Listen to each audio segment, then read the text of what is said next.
Halo, ketemu gue lagi sama Awis dalam sesi Oksan yang ke sekian kalinya. Kali ini gue kedatangan tamu. Dia mantan drug user dulunya, dan karena bekerja di tempat rehab. Nanti ceritanya sedikit sangat seru, mungkin teman-teman lu bisa ambil sisi inspiratifnya dari teman gue ini. Panggilannya Gocap. Nanti dia akan memperkenalkan dirinya. Boleh lu perkenalkan diri? Halo, nama gue aslinya sebenarnya nama gue Adi Raja Cahaya Putra. Iya. Karena terlalu panjang kan, Iya. jadi gue dipanggil Gocap sama teman-teman gue. Itu sebenarnya nama panggilan yang gue dapet di tempat rehabilitasi, dan ujung-ujungnya gue pakai sampai sekarang. Jadi terserah lo mau manggil gue Adi, mau manggil gue Gocap, mau manggil gue Raja, terserah. Gocap aja kali ya. Gocap lebih enak.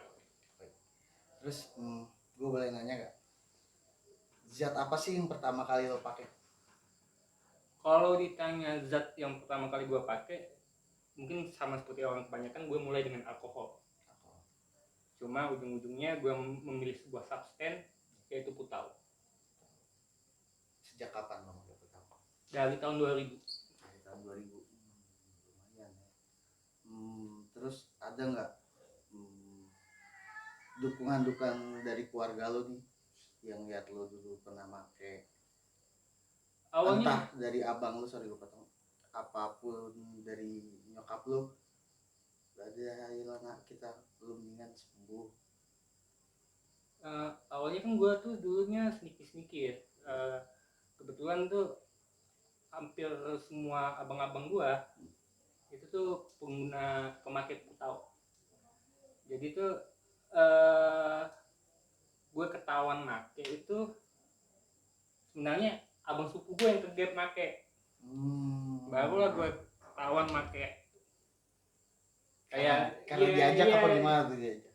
sebenarnya nggak juga diajak sih sebenarnya. Ya, gue nggak bisa nyalahin almarhum abang sepupu gue ya.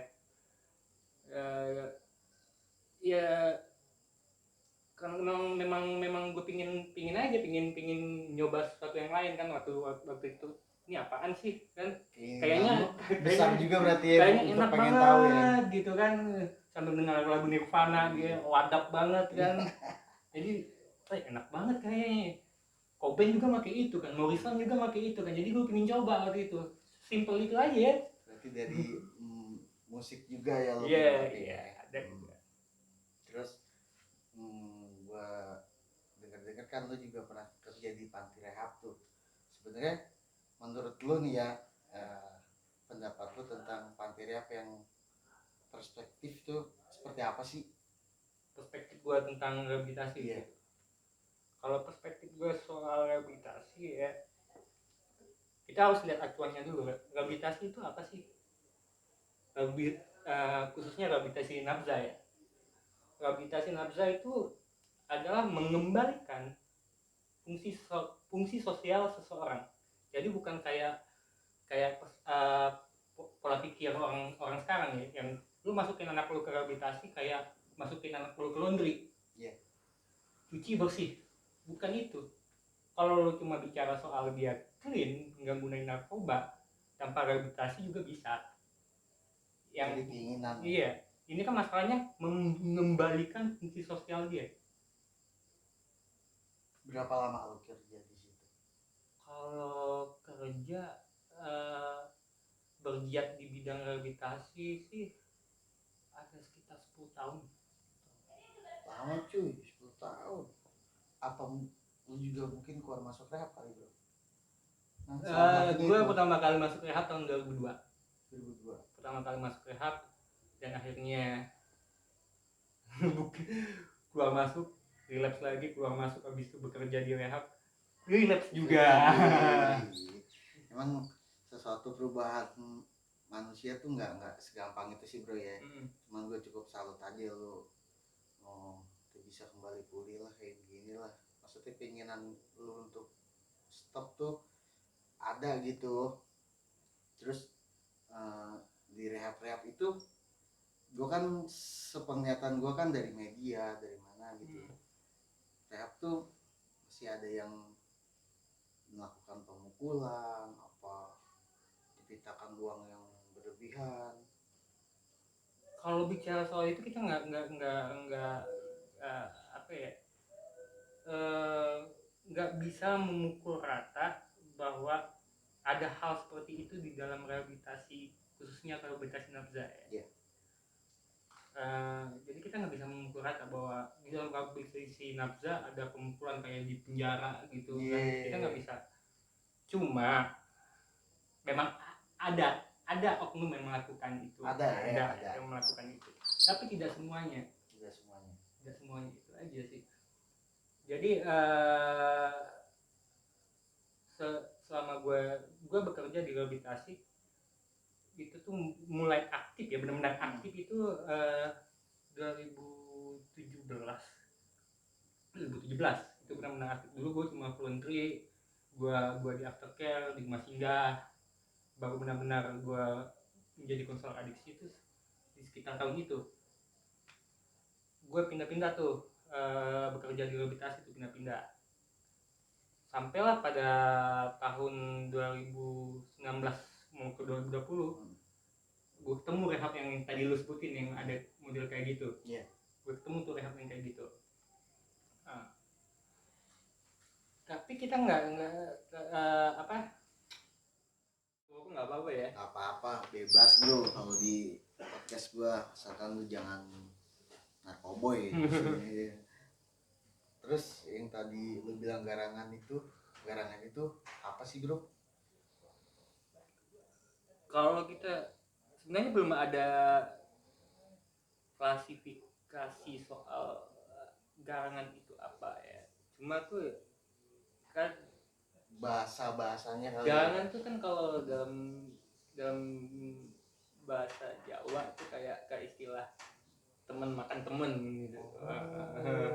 Teman makan temen cuy. Dalam bahasa istilah untuk teman makan teman. Ada kalau kita searching Google tuh garangan tuh juga sejenis musang. Jadi itu istilah. Jadi digunain untuk nyebutin rehabilitasi yang bergerak di program bantaran, yang terima bantaran dari polisi. Habis itu udah masuk ke rehabilitasi itu, lu nggak dapat apa-apa tuh dalam situ. Cuma keluarga lu ditelepon mau ditanya mau ngapain, kalau lu ada duit lu keluar. Itu yang sementara ini karena belum ada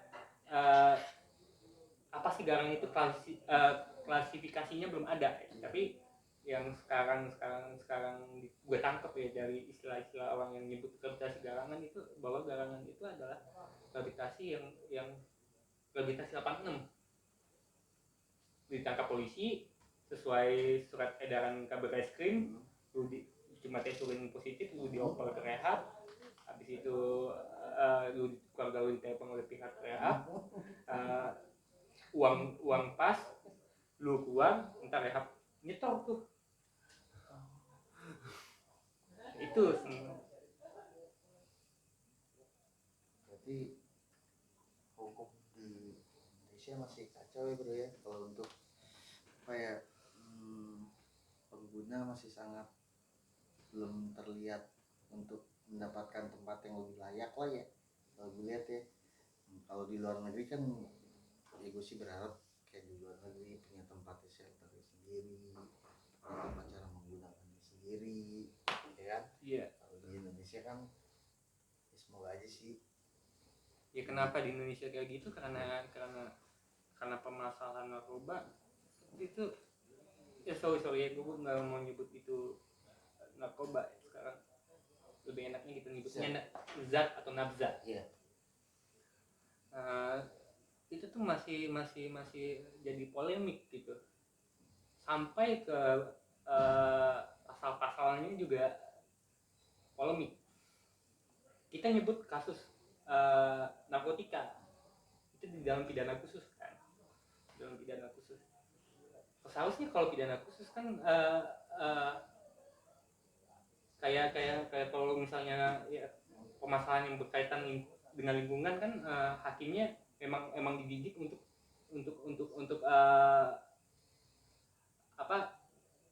menjadi pemimpin sidang di masalah lingkungan, ada pendidikannya ya. Jadi dia memang khusus tuh untuk lingkungan. Tapi kalau narkotika kan enggak, tetap aja sama gitu. Selain itu banyak pasal yang ambigu gitu kan, kayak memiliki, menguasai, kan. Jadi itu yang bikin jadi celah-celah itu yang gunain gitu.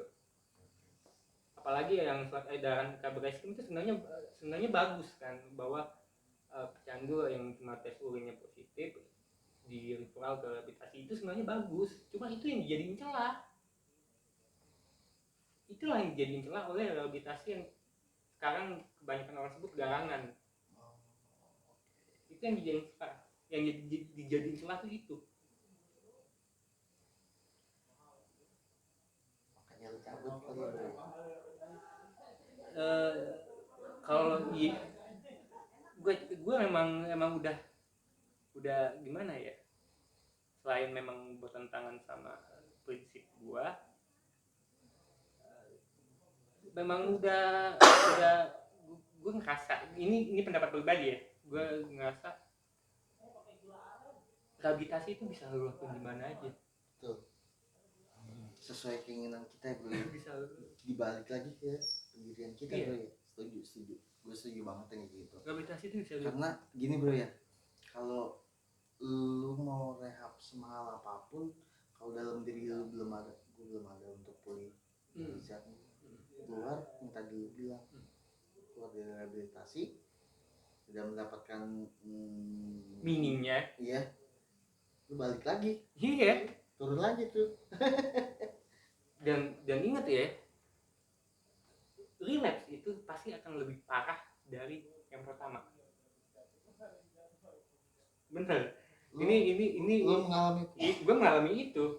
Relapse selalu lebih parah daripada yang pertama. Karena saat lu relapse kan, tadinya keluarga lu udah percaya nih sama lu kan, lu keluar dari rehabilitasi, keluarga lu udah mulai open sama lu relapse lagi 2-3 kali, udah kan keluarga lu give up, hancur semua, lu tambah deep, tambah depres. Itu yang susah untuk keluar dari lingkaran setan itu.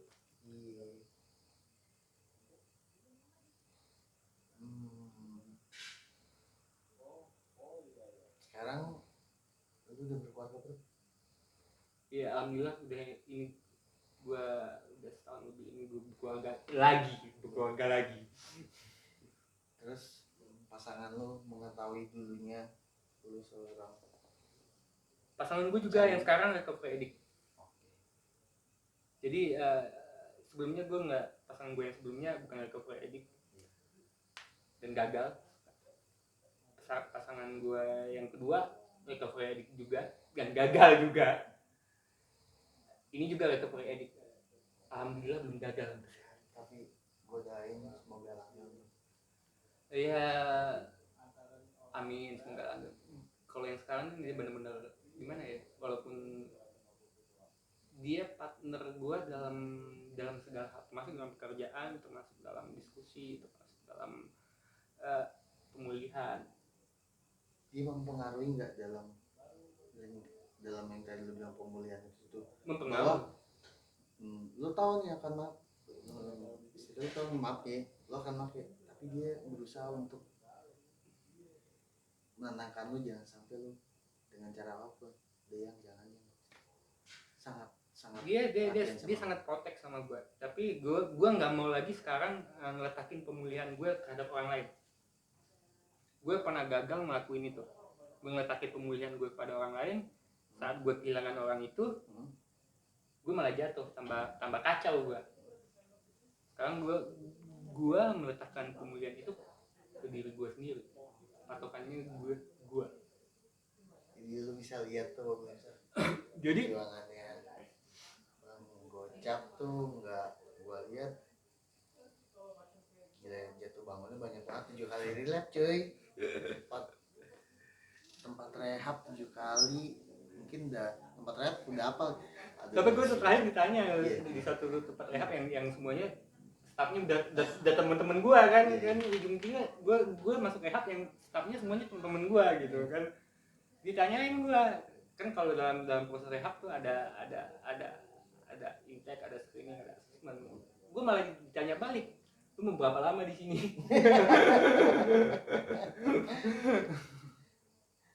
Tapi lu ada nggak Cap, lu tuh pengen balik, bukan pengen balik ya, pengen stay di tempat rehab hanya untuk melihat situasi kondisi sama kangen dengan keadaannya?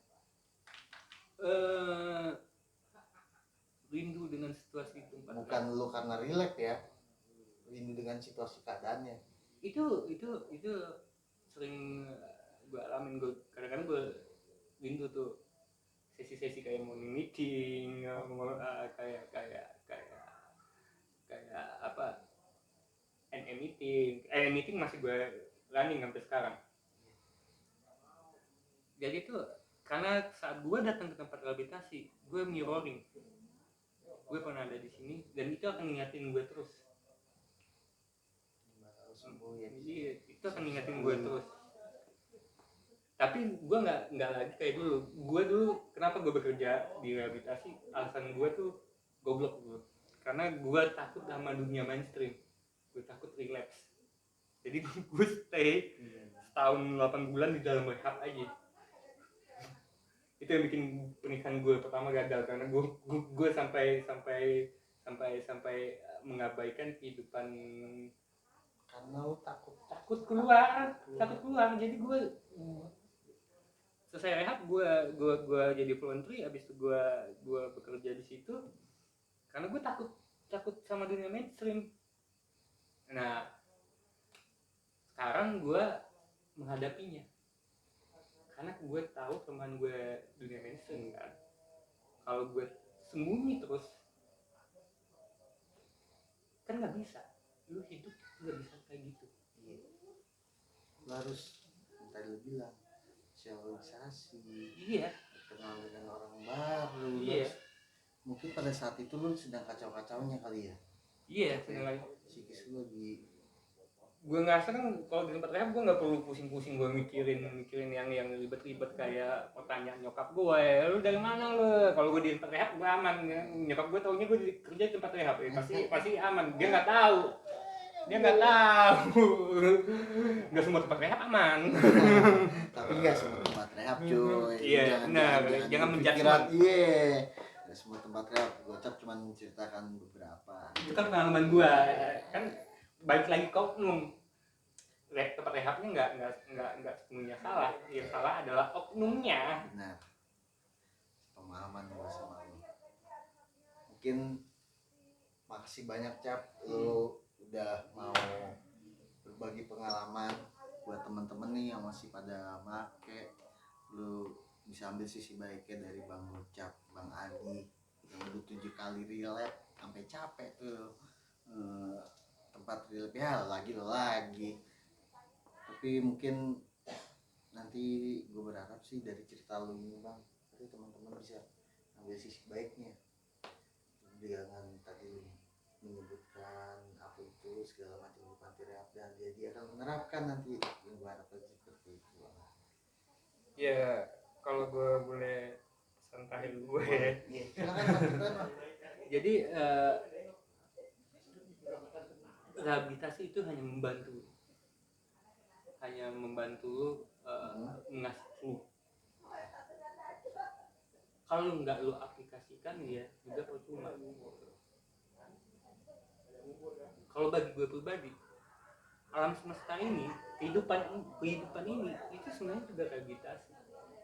Tinggal lu mau belajar, tinggal lu mau punya niat atau enggak, itu aja. Dan pandai-pandailah memilah mana yang baik, mana yang buat lu, mana itu yang hidup nih pasti masalah ya.